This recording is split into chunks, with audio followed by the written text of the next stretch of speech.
नमस्कार, मी निकेत खामनकर आणि आपणा सर्वांचे आपल्या जे किसान या शेतीविषयक यूट्यूब चॅनलवर स्वागत आहे।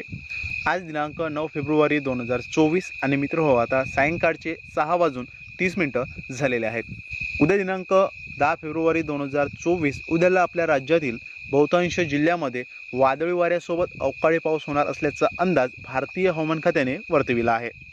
तर या संदर्भातच आपण सविस्तरपणे माहिती या व्हिडिओद्वारे आपण जाणून घेणार आहोत। तर त्यासाठी हा व्हिडिओ शेवटपर्यंत नक्की बघावा। सोबतच आपल्या चॅनलवर जर आपण नवीन असाल तर आताचे आपल्या यूट्यूब चॅनलला सबस्क्राईब करून साईडला असलेल्या बेल आयकॉनला नक्की प्रेस करा। येत्या पुढील 2 दिवसांमध्ये आपल्या राज्यातील विदर्भ तसेच मराठवाड्यातील बहुतांश जिल्ह्यामध्ये मुख्यतः ढगाळ वातावरणासह हलका ते मध्यम स्वरूपाचा अवकाळी पाऊस होणार असल्याचा अंदाज भारतीय हवामान खात्याने वर्तविला आहे।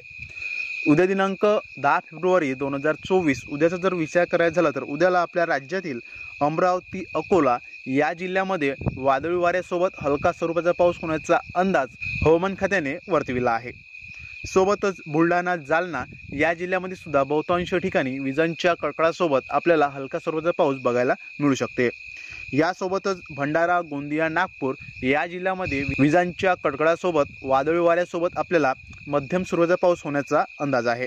सोबतच चंद्रपूर गडचिरोली येथे सुद्धा आपल्याला असंच वातावरण बघायला मिळू शकते, म्हणजेच या ठिकाणी विजांच्या कडकडाटासोबत वादळी पाऊस होण्याची शक्यता आहे।